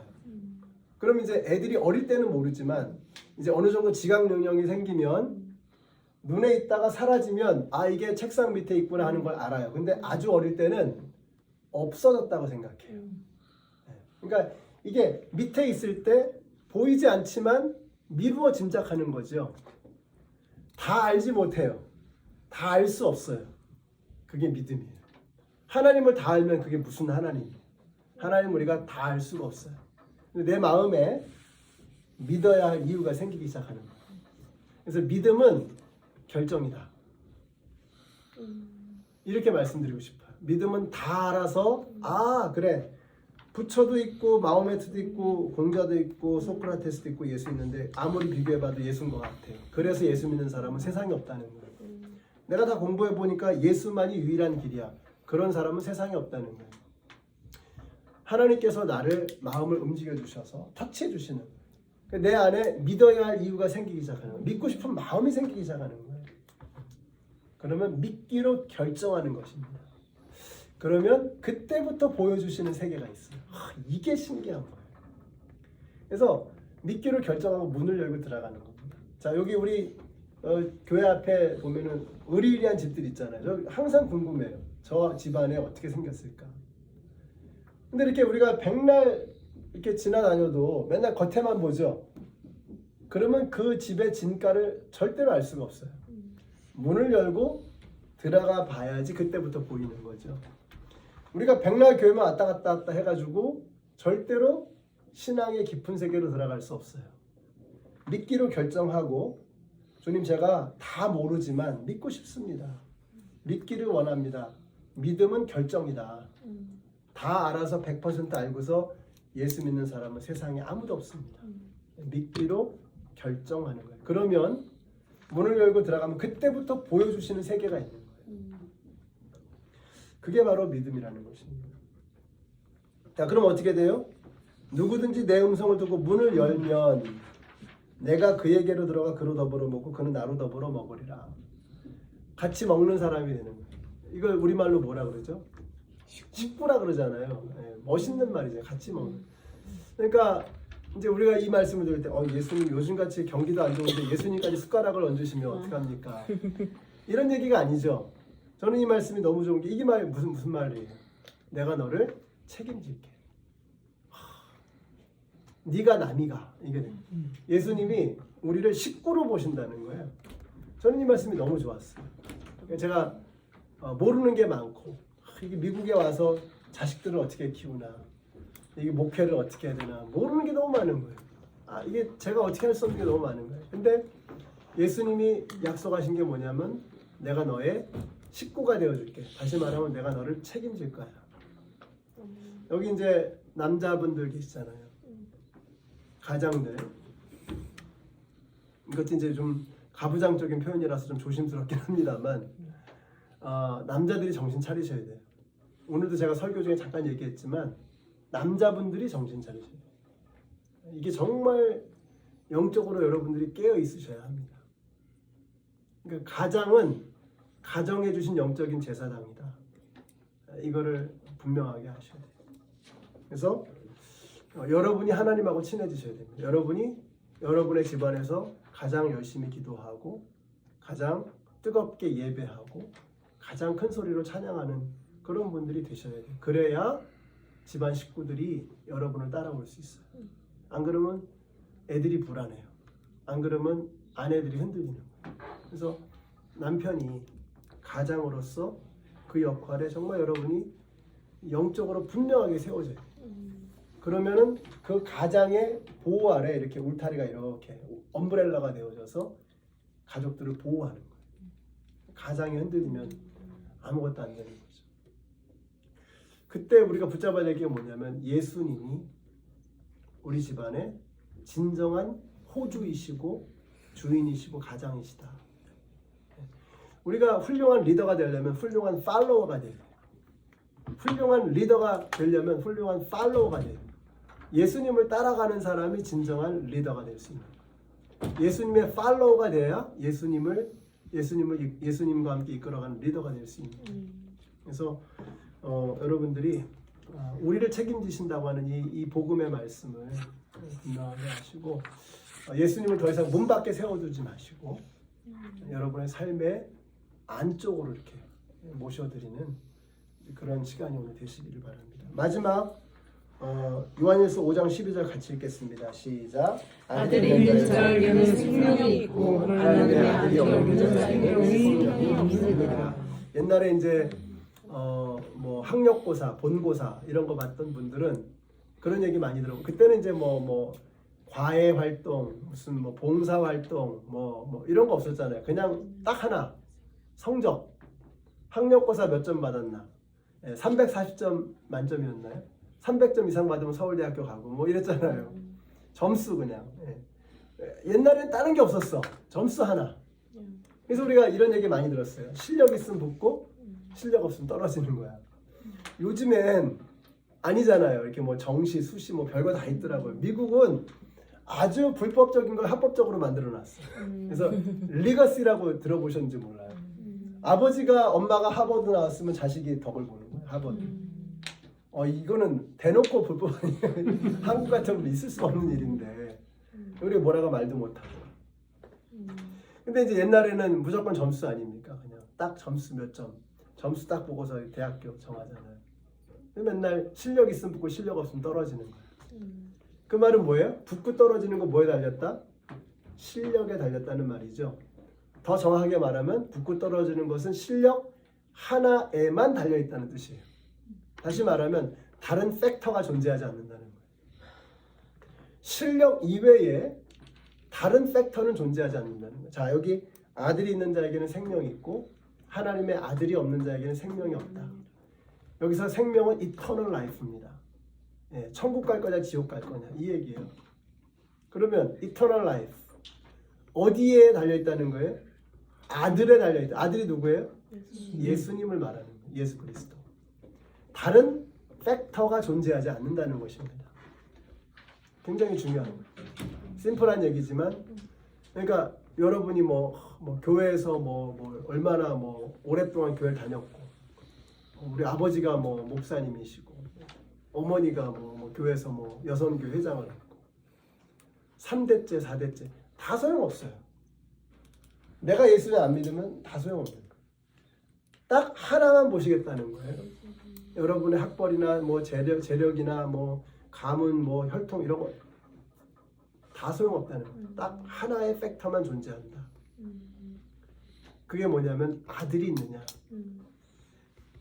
예수님이 네 안에 있느냐 이거 하나 보신다는 거예요. 공평하지 않아요? 만약에 돈을 얼마를 벌어야 된다. 그러면 가난한 사람은 못하잖아. 불공평하죠. 딱 하나. 네 앞에 놓여 있는 이 십자가 앞에서 너는 어느 쪽으로 가르마를 탈래? 요거 하나 딱 물어보시는 거 아닙니까? 믿는 쪽과 거부하는 쪽. 오늘 이 질문을 우리에게 하시는 이게 예수님을 영접하겠느냐 거부하겠느냐. 십자가 앞에서는 다른 제3의 선택이 존재하지 않는 거예요. 믿을 것이냐 거부할 것이냐 둘 중에 하나. 예수님이 그러셨거든요. 내가 검을 주러 왔노라. 내가 화평을 주러 온 것이 아니라 검을 주러 왔노라. 이게 무슨 말일까 생각해. 검은 칼은 지나가는 자리는 반드시 두 쪽 나게 돼 있죠. 예수님이 지나가시는 자리는 반드시 두 쪽 나게 돼 있는 둘 중에 하나입니다. 그분을 거부하든지 받아들이든지 다른 팩터가 존재하지 않, 다른 포지셔닝이 존재하지 않는다는 거예요. 다른 자리에 설 수 없다는 것입니다.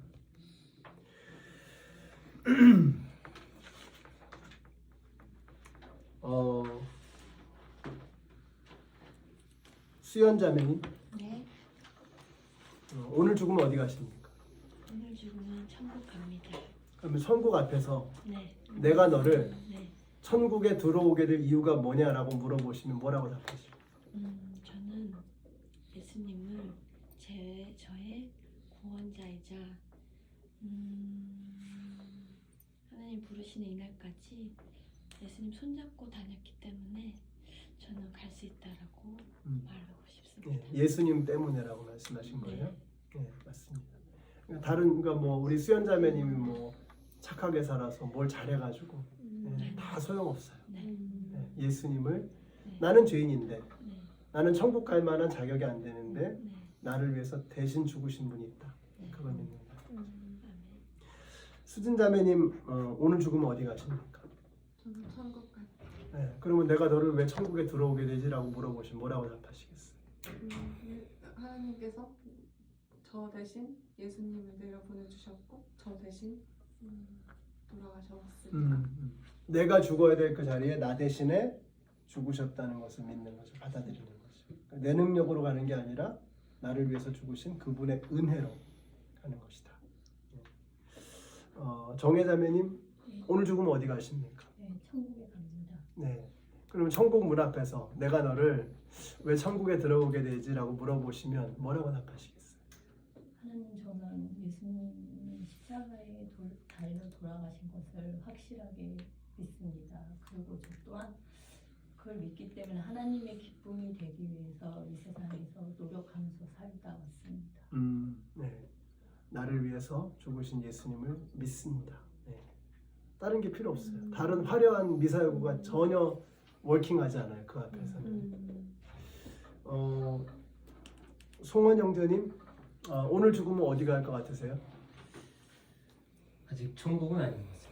네. 조금 더 알아가는 시간이 필요할 것 같습니다. 네, 좋습니다. 네, 괜찮습니다. 오늘 드린 말씀 이해는 좀 무슨 말을 하고 있는지 이해가 되시나요? 네, 감동받은 부분도 있고 이해하는 부분도 많이 있습니다. 아직 저에게는 문을 열 시간이 필요할 것 같습니다. 네, 감사합니다. 좋습니다. 네. 이제 이게 벽돌 한 장 한 장 쌓아가는 거라고 생각하시면 돼요. 네. 시간이 좀 필요하고 저는 그렇게 이게 진지하게 이렇게 하시는 게 굉장히 좋습니다. 그러니까 이게 뭐 분위기에 휩싸여서나 뭐 그냥 해야 될 것 같은 그런 게 아니라 내가 정말 예수님을 받아들이는 게 중요하고 네. 감사합니다.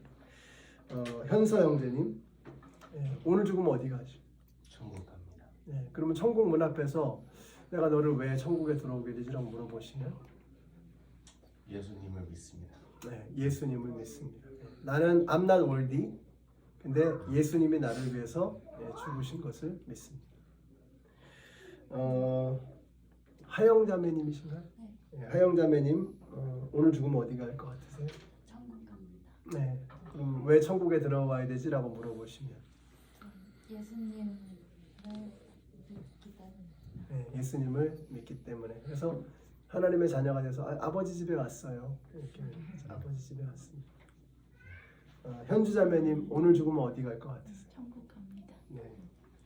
왜 천국에 들어와야지? 라고 물어보시면 예수님께서 저희 죄 때문에 돌아가셨기 때문에. 내 죄를 해결하시고 대신 죽으셨기 때문에. 감사합니다. 승민영 대님, 오늘 죽으면 어디 갈 것 같아요? 천국 갑니다. 그렇게 좋으세요? 네. 그럼 왜 천국에 가야 되지라고 물어보면 예수님 믿으니까 되겠죠 하고. 예수님 믿기 때문에. 네. 나는 부족하지만 네. 뭐 내가 뭐 잘한 것도 없고 훌륭한 그런 천국에 정말 뭐 당연히 가야 되는 그런 존재 아니지만 나를 위해서 죽으신 예수님 때문에 저는 하나님의 자녀가 됐고 천국 갑니다.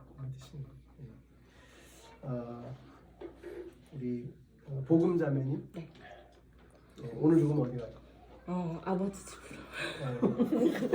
아버지 집으로. 아버지 집에 온 거죠. 예수님 믿기 때문에. 그러니까 그날 너무 이렇게 참 감격스러울 것 같아요. 아버지. 그럼 이제 아버지가 이제 딸을 알잖아요. 고생했다, 수고했다, 착하고 충성된 종아, 애썼다면서 이렇게 안아주시고 반드시 죽는데 우리가 다 죽는데 언제 죽을지 알 수 없는 그런 삶인데 이게 확실해지면 그럼 이제 죽음이 두렵지 않는 거죠. 그런 삶.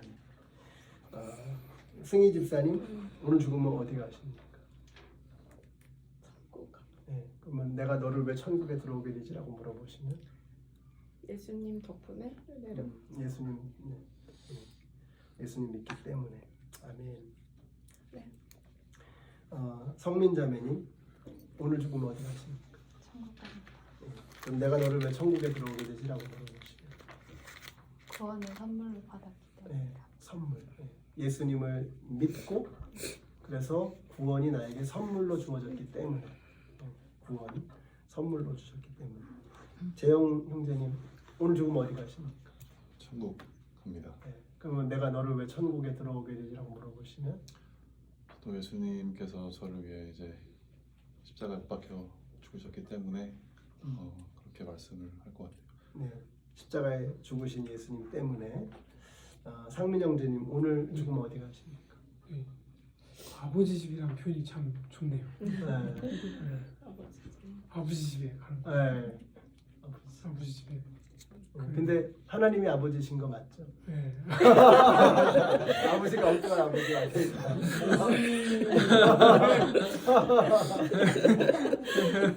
예수님의 보혈로 자녀가 됐죠, 제가. 네. 자녀입니다. 감사합니다. 너무 감사하고요. 여러분들과 함께 다 하나님의 자녀시고 우리 아버지가 이제 한 분이시잖아요. 여러분과 함께 디트로이트에 참 좋은 교회를 같이 좀 만들어 가고 싶습니다. 그래서 그냥 그런 교회가 아니고 사람을 살리는 좋은 교회. 그래서 저도 많이 부족하고 우리가 다 부족한데 같이 좀 이렇게 격려하면서 또 서로 도와주면서 멋진 교회를 함께 이렇게 만들어가는 우리 이번 기수 식구들이 되시면 참 좋겠습니다. 눈을 감아주시고요. 자, 이미 예수님을 영접하신 분들도 다 괜찮고요. 아직 영접 안 하신 분도 괜찮고 이 시간에 예수님을 이제 영접하는 기도를 하려고 그래요. 예수님 영접하기를 내가 아직 다 모르지만 영접하기를 원하시는 분 한번 손을 들어주시면 감사하겠습니다. 이미 영접하신 분들은 다시 한번 확인해 주시면 되겠습니다. 네, 감사합니다. 저를 따라해서 기도해 주시면 되겠습니다. 하나님 감사합니다. 하나님 감사합니다. 저는 죄인입니다. 저는 죄인입니다. 해야 할 일을 하지 않은 죄인입니다. 해야 할 일을 하지 않는 죄인입니다. 하지 말아야 할 일을 했던 죄인입니다. 하지 말아야 할 일을 했던 죄인입니다. 그런 죄인을 자녀 삼아 주셔서 감사합니다. 그런 죄인을 자녀 삼아 주셔서 감사합니다. 저의 죄 때문에 예수님이 죽으신 것을 믿습니다. 저의 죄 때문에 예수님이 죽으신 것을 믿습니다. 예수님의 죽으심 때문에 내가 하나님의 자녀가 된 것을 믿습니다. 예수님의 죽으심 때문에 하나님의 자녀가 된 것을 믿습니다. 이제 하나님의 자녀로서 이제 하나님의 자녀로서 하나님이 원하시는 모습으로 살아가기를 원합니다. 하나님이 원하시는 모습으로 살아가기를 원합니다. 성령님 오셔서 도와주시옵소서. 성령님 오셔서 도와주시옵소서. 다시 한번 저를 자녀 삼아 주심을 감사드립니다. 다시 한번 저를 자녀 삼아 주심을 감사합니다. 예수님의 이름으로 기도드렸습니다. 예수님의 이름으로 기도드렸습니다. 아멘. 아멘. 감사합니다. 이제 헤어지기 전에 한 가지 당부의 말씀을 드리면 이제 여러분이 영적인 의미에서 예수님을 영접했다는 것은 이제 새로운 생명으로 태어난 거잖아요. 우리 교회 새로 오셨고, 그럼 이제 아기가 태어나면 먹어야 되잖아요. 먹는 게 말씀입니다, 말씀. 그래서 우리 교회에서는 월요일부터 토요일까지 새벽기도 유튜브 영상이 있어요. 그래서 여러분이 직접 새벽기도 오셔도 좋고, 또 못 오시면 영상으로 하루에 성경 한 장씩 읽어 나가는 겁니다. 하루에 성경 한 장씩. 그래서 말씀 생활을 꾸준하게 하셔야 돼요. 영양분을 공급받는 것이죠. 주일에는 주일 말씀 있고, 그래서 일주일 내내 1년 365일 계속 하나님 말씀이 영상을 통해서 선포가 되고 또 현장에서 선포가 됩니다. 말씀을 계속 조금씩이라도 괜찮아. 뭐 성경을 안 읽어보신 분은 하루에 한 절이라도 괜찮아요. 또 여러분 뭐 대부분이 하루에 성경 한 장 정도는 읽으실 수 있을 것 같아요. 한번 도전해 보시기를 바라고요. 또 성경 공부가 올 가을부터 이제 시작이 되는데 생명의 삶이라는 클래스가 있습니다. 생명을 누리는 삶. 그건 이제 제가 하는 클래스예요. 신앙생활의 가장 중요한 뼈대를 공부하는 그런 우리 교회에서 101 같은 거예요. 첫 번째 성경 공부는 이제 그걸 하셔야 돼요.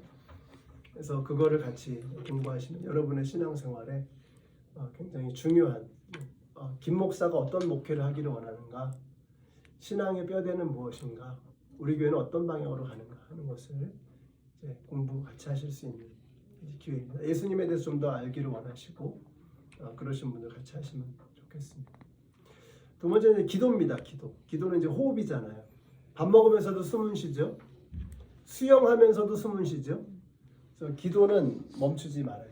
계속 해야 되는 거죠. 기도를 게을리하지 않으시는데 기도를 너무 어렵게 생각해서 기도가 안 돼요. 기도가 뭐 미사여구를 멋있게 no way 그런 거 아닙니다. 기도는 이제 우리가 이제 애들이 학교 갔다 오면 엄마 밥 줘, 그래. 엄마 밥 줘. 근데 어마어마 점심을 차려 주시옵소서 이러면 자식이 정신이 나가요. 어색하잖아요. 이제 우리가 기도하는 거는 그냥 이렇게 아버지한테 기도하는 거니까 편안하게 여러분이 마음에 있는 하고 싶은 얘기를 그냥 하시는 거예요. 그리고 끝에 예수님의 이름으로 기도했습니다. 아멘. 훌륭한 기도가 됩니다. 너무 멋있게 기도하려고 하지 마시고 대화하시는 거죠. 세 번째는 이제 아기가 태어났으면 패밀리가 필요하잖아요. 우리 교회는 목장이 있습니다. 목장. 그래서 목장 이미 배정 받으신 분 혹시? 네, 안 받으신 분.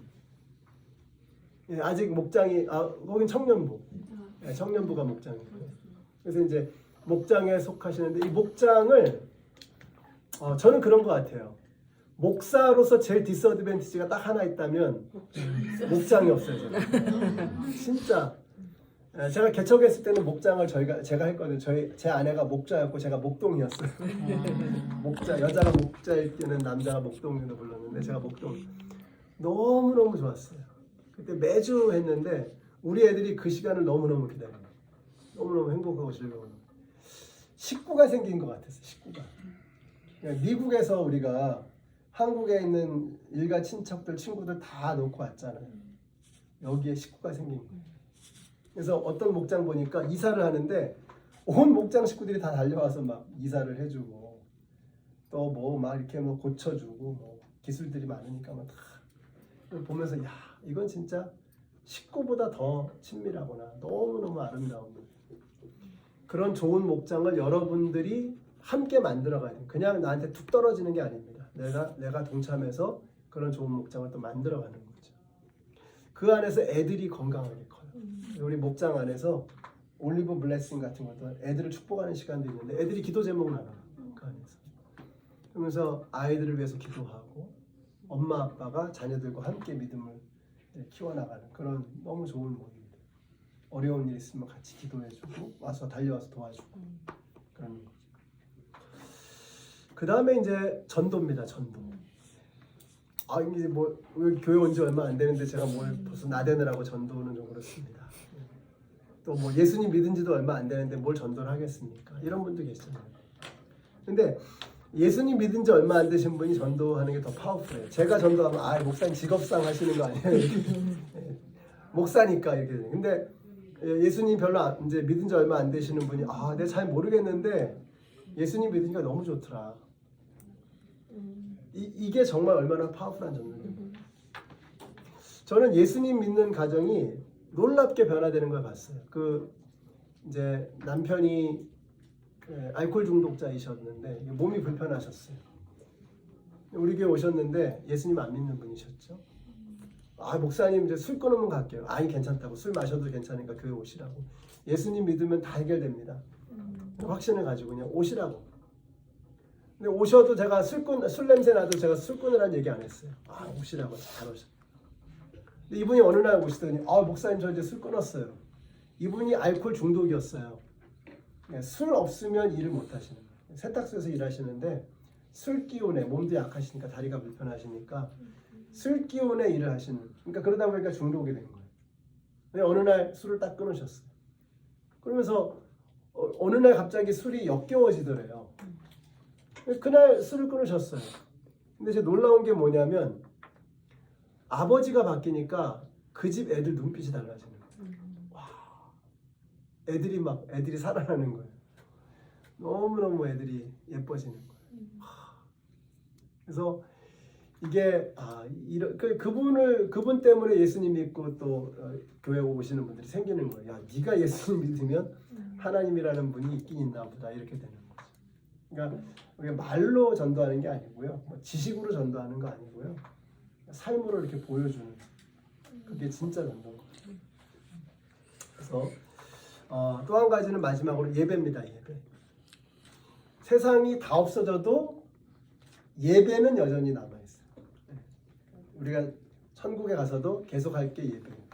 그럼 목사님 일주일에 한 번 1시간 예배하는 것도 지겨워 죽겠는데 계속 예배를 드리나요? 천국 가면 천국이 지겨울 것 같은데요.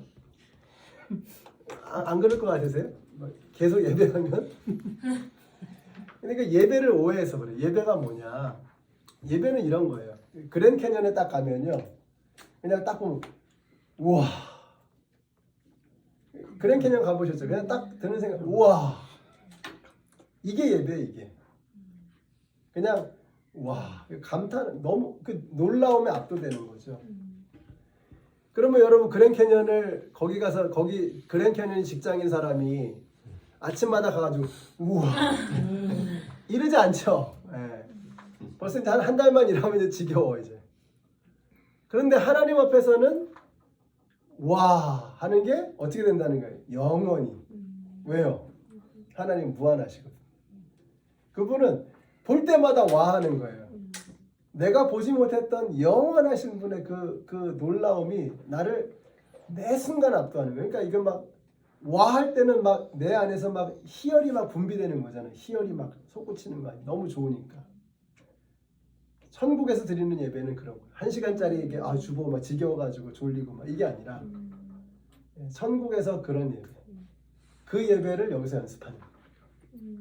그래서 여러분이 주일 예배만큼은 포기하지 마세요. 타협하지 마세요.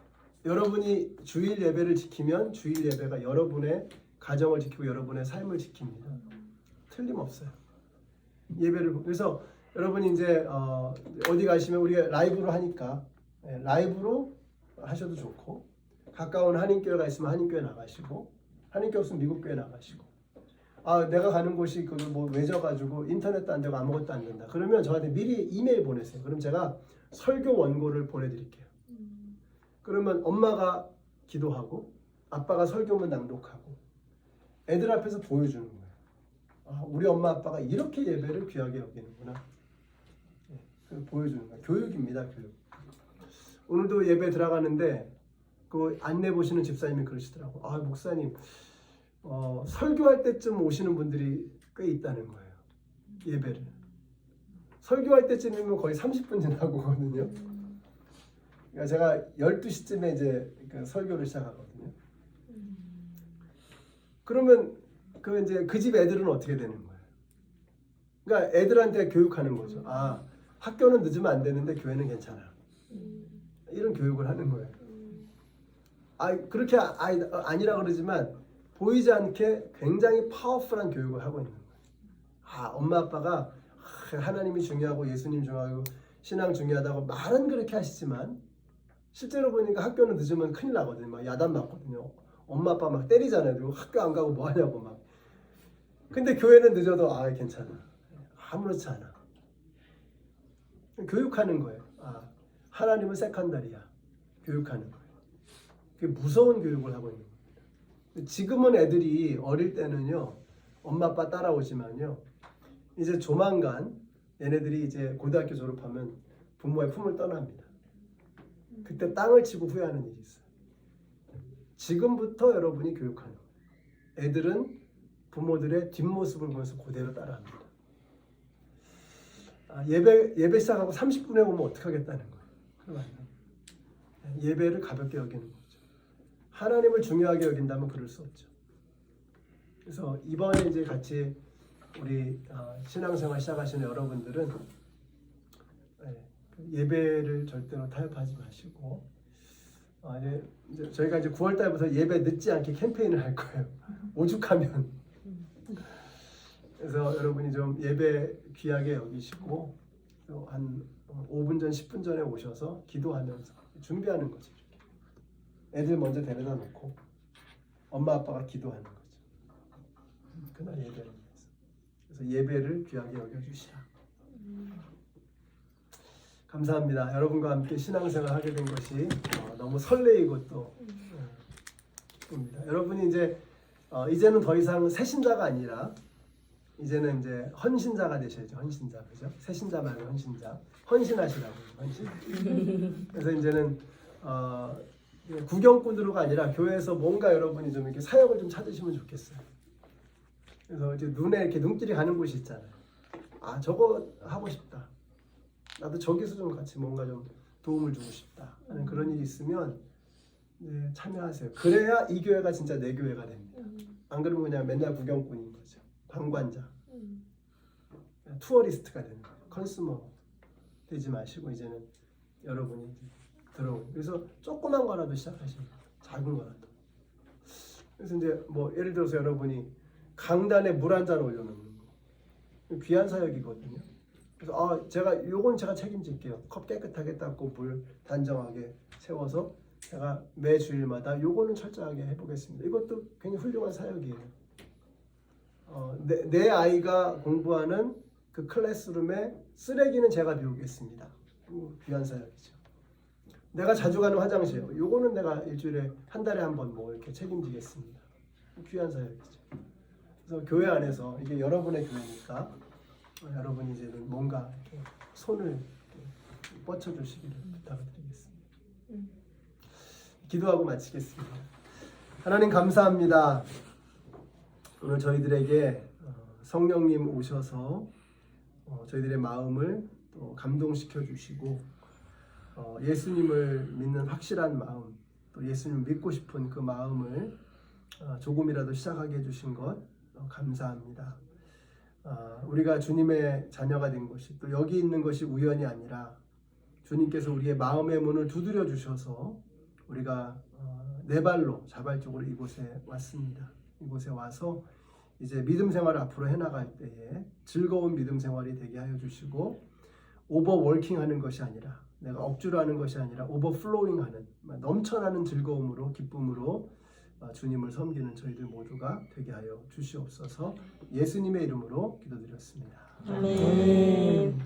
감사합니다. 감사합니다. 고맙습니다.